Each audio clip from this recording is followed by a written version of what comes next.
Hello दोस्तों, ITI electrician में आपका स्वागत है। चलिए दोस्तों, बात करते हैं यूपीपीसीएल टीजी2 के महत्वपूर्ण सवालों के बारे में।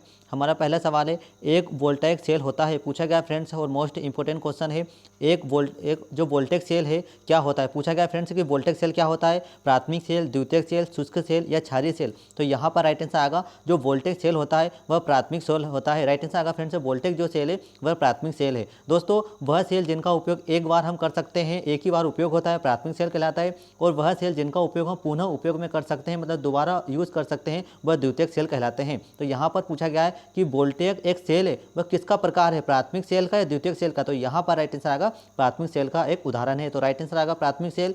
नेक्स्ट क्वेश्चन है, निम्न में से किस कारक को कम करके प्रतिरोध को बढ़ाया जा सकता है। ये चार ऑप्शन दिए गए फ्रेंड्स, और आपको बताना है कि निम्न में से किस कारक को कम करके प्रतिरोध के मान को बढ़ाया जा सकता है। जिसमें पहला ऑप्शन है लंबाई, चौड़ाई, अनुप्रस्थ काट का क्षेत्रफल या ऊष्मा। तो यहाँ पर जो राइट आंसर आएगा दोस्तों, हम अनुप्रस्थ काट क्षेत्रफल, अनुप्रस्थ कटाक्ष क्षेत्रफल को कम करके यहाँ पर प्रतिरोध को बढ़ा सकते हैं। तो यहाँ पर जो राइट आंसर आएगा अनुप्रस्थ कटाक्ष क्षेत्रफल, इसी को हम दोस्तों अनुप्रस्थ काट का क्षेत्रफल को कम करके हम प्रतिरोध रेजिस्टेंस जो है उसका मान बढ़ा सकते हैं। नेक्स्ट क्वेश्चन है, निम्न में से पूछा गया है कि निम्न में से चांदी का विद्युत रासायनिक तुल्यांक कितना होता है। मोस्ट इंपोर्टेंट क्वेश्चन है फ्रेंड्स, यूपीपीसीएल टीजी2 में आया था अगली बार। ठीक है, यहाँ पर पूछा गया है कि चांदी का जो विद्युत रासायनिक तुल्यांक क्या होता है। ये चार ऑप्शन दिए गए हैं और आपको बताना, इसमें से पहला ऑप्शन है 0.18 मिलीग्राम प्रति कूलाम, 1.18 मिलीग्राम प्रति कूलाम,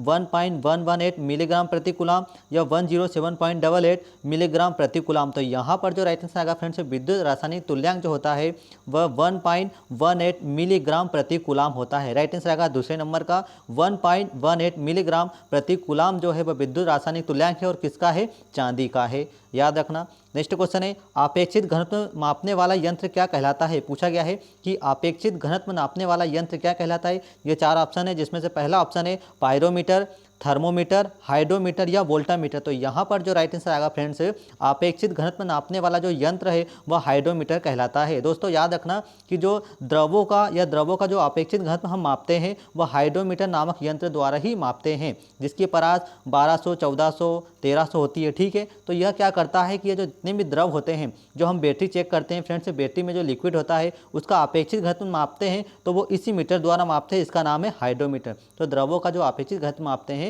वह हाइड्रोमीटर द्वारा, यंत्र द्वारा ही मापा जाता है।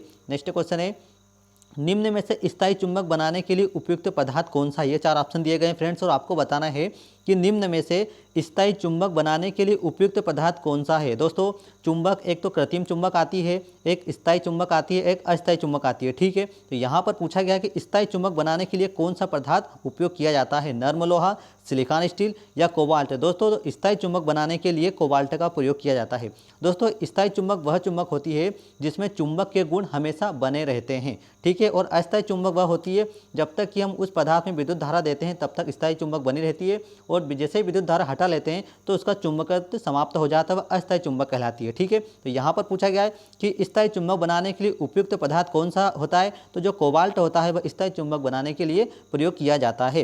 नेक्स्ट क्वेश्चन है, चुंबकत्व वाहक बल का मात्रक क्या है। पूछा गया है कि चुंबकत्व वाहक बल का मात्रक क्या है। दोस्तों, चुंबकत्व वाहक बल का जो इंग्लिश में नाम है वो एमएमएफ है। ठीक है, एमएमएफ का जो फुल फॉर्म होता है मैग्नेटोमोटिव फोर्स, इसे हिंदी में कहते हैं चुंबकत्व वाहक बल। तो इसका मात्रक क्या है। पहला ऑप्शन दिया है एम्पियर टर्न, वोल्ट, एम्पियर प्रति टन या वेबर। तो यहाँ पर जो राइट आंसर आएगा फ्रेंड्स, चुंबकत्व वाहक बल का जो मात्रक है वह क्या है, एम्पियर टन है। याद रखना दोस्तों कि चुंबकीय वाहक बल या एमएमएफ ये दोनों एक ही है। ठीक है, ये इंग्लिश में नाम है जिसका फुल फॉर्म होता है मैग्नेटोमोटिव फोर्स, और चुंबकत्व वाहक बल हिंदी नाम है। ठीक है, तो इसका जो मात्रक है वो क्या है, एम्पियर टर्न है। याद रखना, एम्पियर टर्न। नेक्स्ट क्वेश्चन है, हेलिक्स का नियम क्या ज्ञात करने के लिए किया जाता है। पूछा गया फ्रेंड्स कि हेलिक्स का जो नियम है वह क्या ज्ञात करने के लिए किया जाता है। पहला ऑप्शन है धारा की दिशा, क्षेत्र की दिशा, ध्रुवता की दिशा या उपरोक्त सभी। तो यहाँ पर राइट आंसर आएगा हेलिक्स का जो नियम है फ्रेंड्स वह ध्रुवता ज्ञात करने के लिए किया जाता है। मोस्ट इंपोर्टेंट क्वेश्चन है, हेलिक्स का जो नियम है वह ध्रुवता ज्ञात करने के लिए प्रयोग में किया जाता है।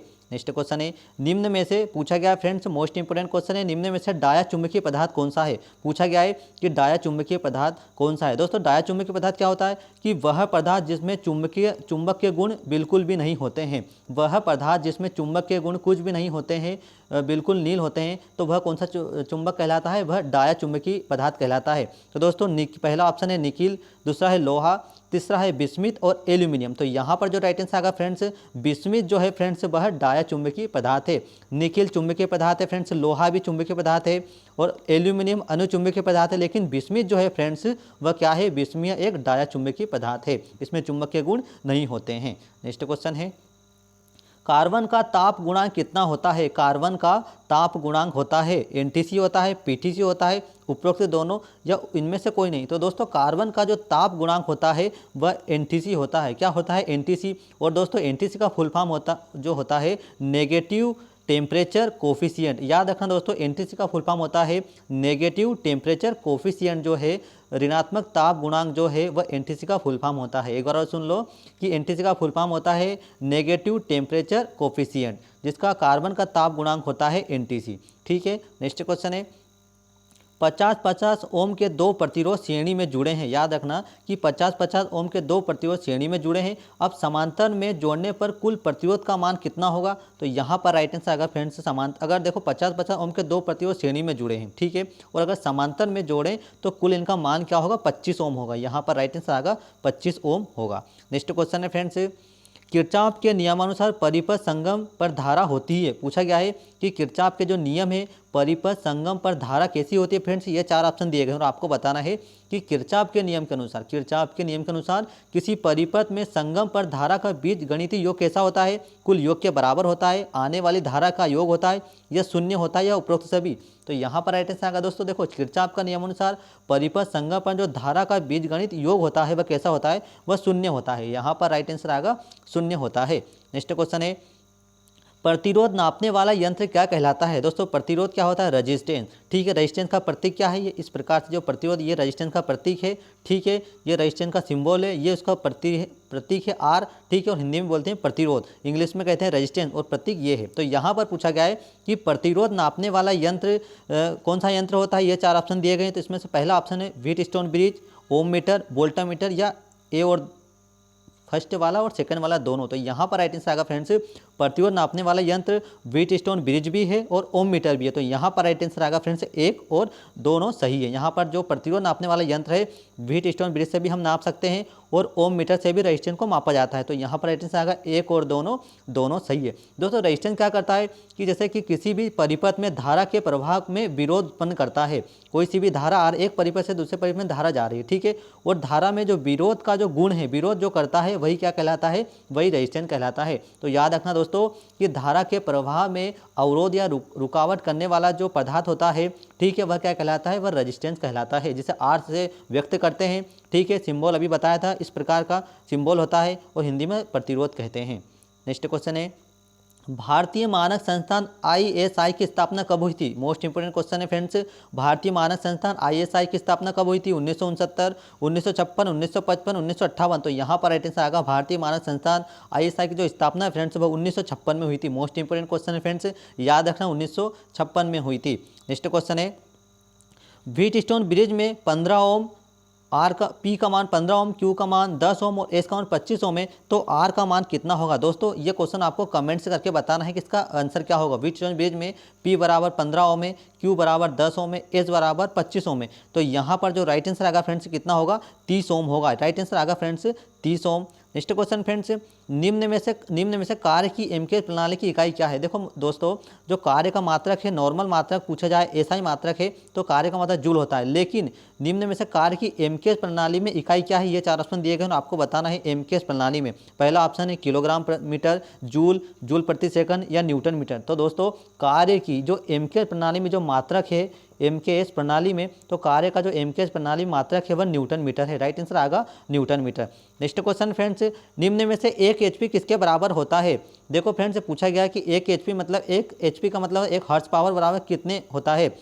75 kg मीटर, 1 जूल प्रति सेकंड, 75 kg मीटर प्रति सेकंड, 746 जूल। तो यहाँ पर राइट आंसर आएगा फ्रेंड्स 1 HP बराबर 1 HP बराबर 75 kg मीटर प्रति सेकंड होता है। याद रखना कि 1 HP बराबर 75 kg मीटर प्रति सेकंड होता है। नेक्स्ट क्वेश्चन फ्रेंड्स, निम्न में से गुरुत्व त्वरण का मान क्या है? पूछा गया है कि निम्न में से गुरुत्व त्वरण का मान क्या है? 9.81 जूल, 9.81 मीटर प्रति सेकंड, 9.81 मीटर प्रति सेकंड स्क्वायर या उपरोक्त सभी। तो यहाँ पर फ्रेंड्स राइट आंसर आएगा जो गुरुत्व त्वरण जो है फ्रेंड्स उसका मान होता है 9.81 मीटर प्रति सेकंड स्क्वायर। याद रखना फ्रेंड्स 9.81 मीटर प्रति सेकंड स्क्वायर।